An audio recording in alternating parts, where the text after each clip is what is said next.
Assalamu alaikum wa rahmatullahi wa barakatuh. Wa alaikum salam wa rahmatullahi wa barakatuh. S'il vous plaît, un peu de bruit, l'imam parle. Assalamu alaikum ou nos frères chrétiens qui sont là, Inch'Allah. Non. Alhamdulillah. Frères et sœurs, j'ai 3 questions à vous poser. Donc, je demande d'abord à nous, exégètes, Imam Ouattara et Imam Diabaté, donc Abn Asradi. Alhamdulillah. Oussaz. Non. J'aimerais qu'on me fait la lecture de la Sourate 3, 84. Sourate 3, verset 84. L'imam demande la lecture, s'il vous plaît.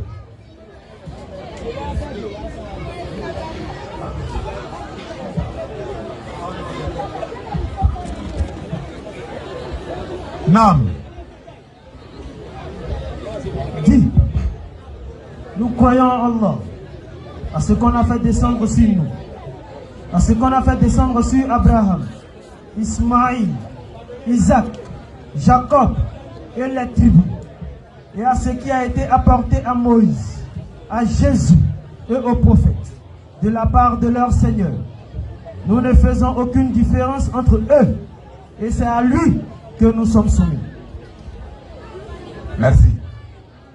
Alors, je comprends là que le verset interpelle tous les musulmans à croire à ces prophètes-là, je crois bien, et aux livres qui ont été révélés par Allah. Maintenant, ce que je ne comprends pas, monsieur El-Hadji, Djani et Ismaël, quand j'ai fait une comparaison avec le verset 2 de la Sourate 2, verset 25, j'aimerais qu'on fait cette lecture rapidement. Annonce à ceux qui croient et pratiquent de bonnes œuvres qu'ils auront pour demeure des jardins sous lesquels coulent les ruisseaux. Chaque fois qu'ils seront gratifiés d'un fruit des jardins, ils diront: c'est bien là ce qui nous avait été servi auparavant. Or, c'est quelque chose de semblable, seulement dans la forme. Ils auront là des épouses pures, et là ils demeureront éternellement. Alhamdulillah. Vous m'excusez toujours.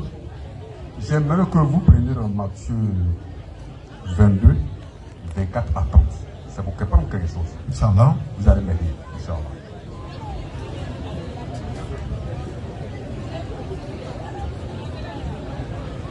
Maître, Moïse a dit: si quelqu'un meurt sans enfant, son frère épousera sa veuve et suscitera une postérité à son frère.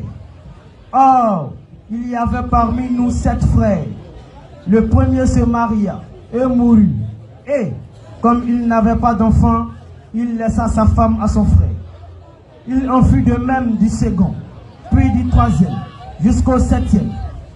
Après eux tous, la femme mourut aussi. À la résurrection, duquel des 7 sera-t-elle? Donc la femme, car tous l'ont eu. Jésus leur répondit: vous êtes dans l'erreur, parce que vous ne comprenez ni les Écritures, ni la puissance de Dieu. Car à la résurrection, les hommes ne prendront point de femmes, ni les femmes de mari, mais ils seront comme les anges de Dieu dans le ciel. Merci beaucoup. Ismaël, voici le vrai problème. J'ai fait la lecture, je ne comprends pas. Puisque le Saint-Coran nous demande de croire à tous ces prophètes avec les livres. Mais je comprends encore que Jésus-Christ a dit qu'on sera au jour de la résurrection, on sera comme des anges. Alors les anges ne mangent pas, ils ne consomment pas, ils ne savent pas. Donc je ne comprends pas. Imam Oji, là, vous comprenez. D'accord, merci beaucoup. Déjà, on connaît déjà votre question. Oui. Parce que parallèlement, le prophète dit, dans le Coran, il a enseigné qu'on aura des femmes au paradis. Par contre, dans la Bible, on dit à la résurrection, les hommes ne prendront ni des femmes, ni des hommes. Étant donné que Jésus était un vrai prophèt, comment il peut dire ça et c'est contradictoire à ce que si vous partez sur TikTok, vous allez voir que j'ai déjà répondu à cette question en vidéo. Inch'Allah. Voilà, et je continue, j'ai déjà aussi répondu, on a déjà répondu bien avant 2 ans, 3 ans en arrière sur cette question. Inch'Allah. Voilà, mais on va réitérer encore ici. Là, vous aurez l'argument nécessaire pour pouvoir vous défendre au cas où quelqu'un vient lever cette ambiguïté-là. Inch'Allah. Très bien. On va relire le texte juste à partir du verset, la dernière phrase. Là, à la résurrection. À la résurrection. Là. Vous allez voir ici, Jésus ici, il a dit quelque chose. Quand Allah subhanahu wa ta'ala, il nous parle des personnes qu'on aura au paradis. En réalité, Allah, il nous parle du paradis. Oui. Il précise bien au paradis. Oui. Très bien. Vas-y. Car à la résurrection, les hommes ne prendront point de femmes. Les hommes ne prendront point de femmes. Ni les femmes de mari. Ouais, Imam, il y a un mot ici que vous n'avez pas, vous avez sauté. Mais vous n'avez pas beaucoup fait attention. Oui, c'est le mot à la résurrection. Exactement. À la résurrection, en arabe on peut dire Yawm Qiyamah. Oui. C'est pas Jannat Firdaus. At-Takbir, non, oui. Merci, oui. Résurrection n'est pas destination. C'est à la résurrection que la résurrection est une étape qu'on doit franchir. On franchit la résurrection. On comparaît devant le tribunal. Et c'est en ce moment Dieu maintenant nous juge. Soit il nous envoie au paradis ou en enfer. Donc la résurrection, c'est pas un lieu. C'est pas un lieu. C'est un moment. Là-bas, il n'y a pas femme, il n'y a pas enfant. Là-bas, Jésus a raison. Jésus dit à la résurrection. Les hommes ne prendront ni des femmes, ni d'hommes. Il a raison. Parce qu'à la résurrection, on ne prend pas de femmes là-bas. Et même dans le Coran, là, il dit, ce jour-là même, là, même les pères vont fuir des fils. Les enfants aussi vont fuir des pères. Et chacun va les rendre compte de ses actions. Donc, là, elle dit, il n'aura pas de parenté. Donc, il n'aura pas d'hommes là-bas. Il n'aura pas de femmes à prendre là-bas. Parce qu'on est à la résurrection. La résurrection, ce n'est pas un lieu. Mais par contre, quand le Coran parle des femmes dans le paradis c'est un lieu. Maintenant, concernant le paradis, qu'est-ce que Jésus dit du paradis? Jésus dit dans la Bible qu'au paradis, là, ils seront assis à table là, avec Abraham, Isaac et Jacob et ils vont manger à table. Oui. S'ils seront comme des esprits, est-ce que les esprits mangent? Les esprits ne mangent pas. Maintenant, table, là, ça fait qu'au paradis. Imam, je vais ajouter pour moi, Inch'Allah. Matthieu 19, 29. Jésus parle maintenant. Moussa, allez, Rasul sallam dit 70. On va voir combien Jésus a dit au paradis. Allons-y.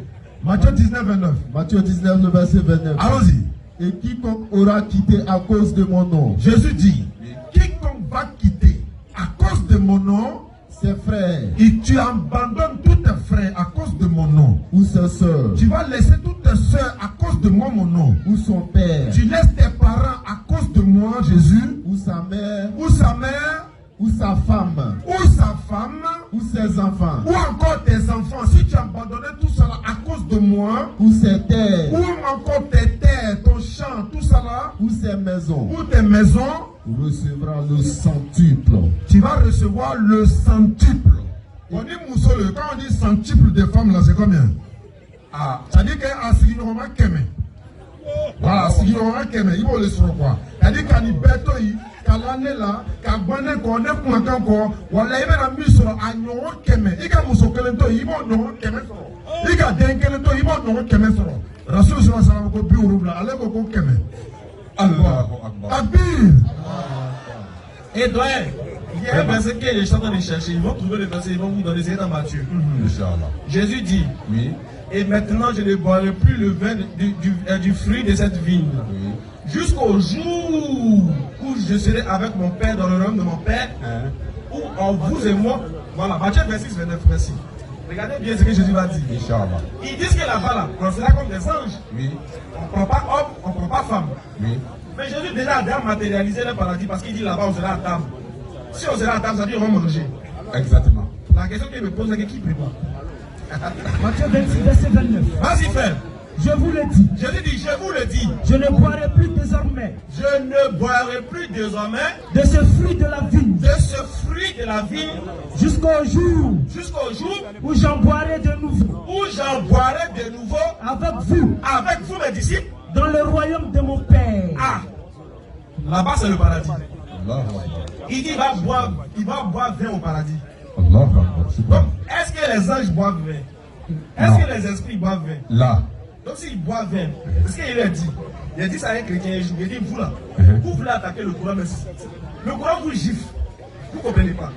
Si tu attaques le Coran parce que tu dis que le paradis du musulman, il est matériel. Non, le paradis du musulman, en même temps matériel et spirituel. Mais vous aussi, votre paradis là, Jésus n'a pas dit le contraire de ça. Si dans ton paradis, on va boire, Jésus dit il va boire vin au paradis. C'est qu'il avait quoi? Il avait une bouche. S'il dit il va boire, s'il avait une bouche, c'est qu'il avait un ventre. Oui. S'il avait le ventre, c'est qu'il avait des pieds. Oui. S'il avait des pieds, c'est qu'il avait son appareil aussi. À Gaza. Voilà. Non. Maintenant, si on ressuscite avec tout ça là-haut, et que Dieu là, chaque chose qu'il crée a une utilité. Si Dieu te donne les yeux, c'est pour quoi? C'est pour voir. S'il te donne une bouche, c'est pour quoi? C'est pour parler. Maintenant, s'il t'a donné un truc là, Imam aussi fait. Merci beaucoup. Tu m'as compris, Imam? Merci beaucoup. Donc, si on va ressusciter avec tout ça là, c'est que ça sera utile pour nous. Exactement. On va utiliser. Et puis Allah, il s'en fout. C'est lui qui nous a créé, il fait ce qu'il veut de nous. Voilà. Mais, et puis regardez le paradis des gens, où ils seront comme des anges. Il n'y a pas fait là-bas. Bon, c'est quel paradis pauvre ça? Moi, il ne peut pas aller dans le paradis aussi comme ange. Maintenant, la preuve, papa, troisième question que tu lui poses, tu lui dis bon, si vous dites qu'on ne va pas prendre d'hommes au paradis, les femmes ne vont pas prendre de mari, les maris ne vont pas prendre d'hommes. Non. Ok. Si toi et puis ta femme, vous mourrez, et puis vous partez au paradis, vous allez faire quoi là-bas? Imagine, Imam, toi et ta femme, tu as marié 4 femmes. Bon, imagine un chrétien, lui il a marié sa femme. Ils ont adoré Dieu jusqu'à Dieu les a donné le paradis. Paradis, c'est pour se reposer, c'est pour se réjouir. Voilà, maintenant il croit sa femme, et puis il la dépasse. Ils sont devenus anges. Ils sont des anges, ils ne se connaissent pas. Parce que les anges, ils n'ont pas de sexe, ils sont asexués. Donc ça veut dire que si tu as croisé ta femme ange là, c'est bon. Tu vas la dépasser. Alors qu'Allah dit non, Surat 43, verset 68 à 70. Écoute ce qu'Allah dit. Merci, monsieur. Allah est concret, précis. Et c'est lui qui a créé le paradis. D'ailleurs, le seul livre qui décrit le paradis, c'est le Coran. Il n'y a pas un livre qui décrit le paradis à part le Coran. Vas-y, frère. Surat 43, 68 à 70. Oh mes serviteurs. Voilà ce que Dieu dit. Il dit, oh mes serviteurs. Vous ne devez avoir aucune crainte. C'est-à-dire que les musulmans qui vont lutter sur la terre, c'est priver des bonnes choses là, des mauvaises choses, et puis faire les bonnes choses. Et puis rester dans la ligne droite d'Allah. Il dit, vous ne devez avoir aucune crainte aujourd'hui. Vas-y. Vous ne serez point affligés. Vous ne serez point affligés. Ceux qui croient. Ceux qui croient. En nos signes. Au signe d'Allah. Ils sont musulmans. Et puis ils sont musulmans. Entrez au paradis. Regarde. Verset est trop chic. Entrez au paradis. C'est pas fini, hein. Continue. Vous et vos épouses. Vous et puis qui? Vos épouses. Ah, donc si moi je vais au paradis et ma femme, Dieu nous garantit, moi et ma femme, le paradis. S'il dit entrez au paradis, vous et vos épouses, on s'en fait quoi là-bas? Si ma femme est licite, tout le monde sur la terre, et puis elle va au paradis, c'est pas gâté? C'est gâté. Merci beaucoup. Merci beaucoup. Parlez. Deuxième question. J'aimerais que vous faites la lecture de Jean 10. Jean 10, verset 7 à 8. Que je ne comprends jamais.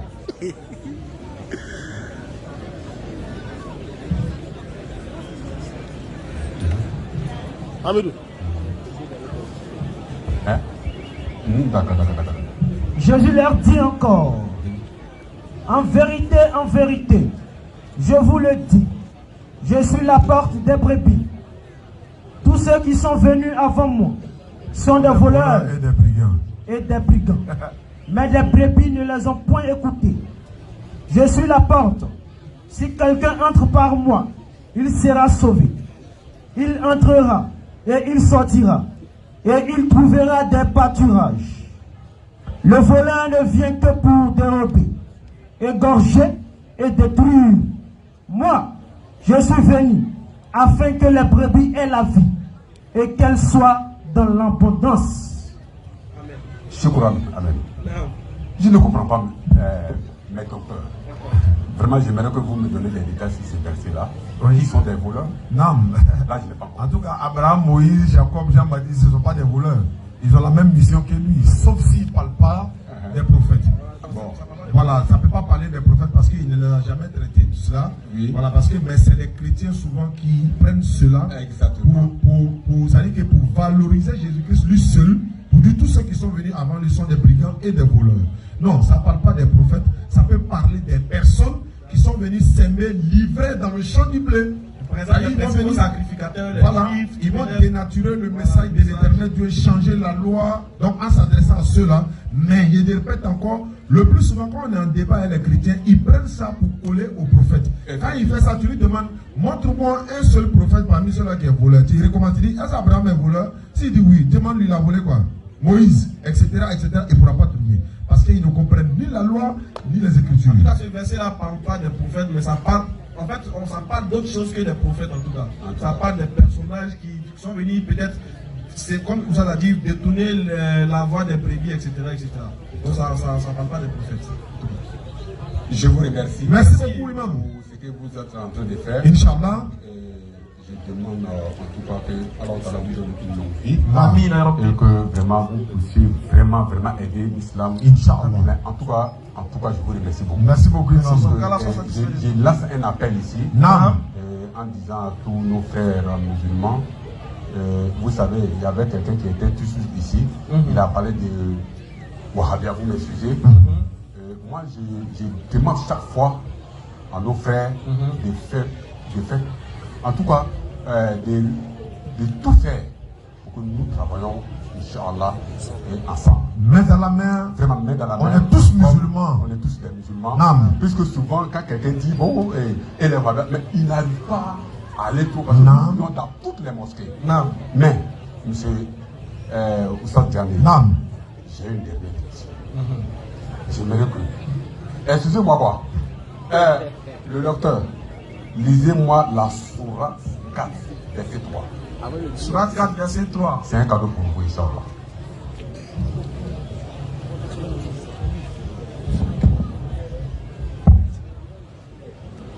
Et si vous craignez de n'être pas juste envers les orphelins, il est permis d'épouser 2, 3 ou 4 parmi les femmes qui vous plaisent. Mais si vous craignez de n'être pas juste avec celle-ci, alors une seule ou des esclaves que vous possédez. Cela afin de ne pas faire d'injustice ou afin de ne pas aggraver votre charge de famille. Les célibataires là, c'est de vous on parle. Alhamdulillah takbir. Allahu Akbar.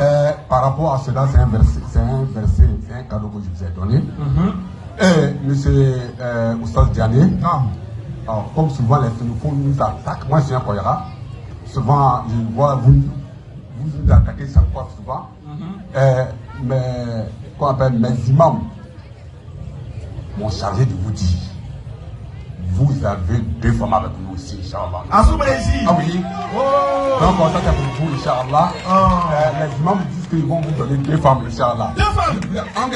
Madame, ne m'en connais. On va dire les ne m'en connais. D'accord. Il va dire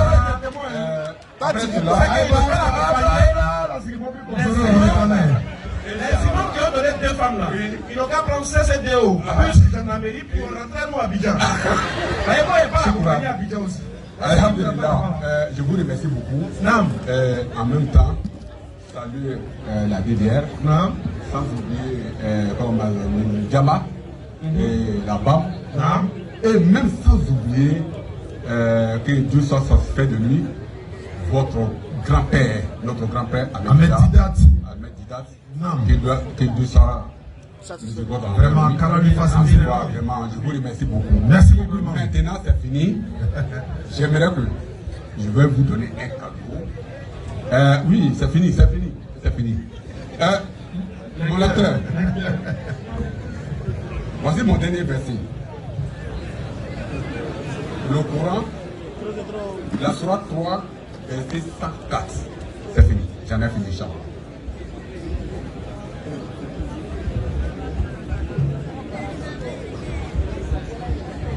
Mais j'aimerais que vous lisiez ça en arabe. C'est seulement en arabe et en français. بالله من الشيطان الرجيم ولتكن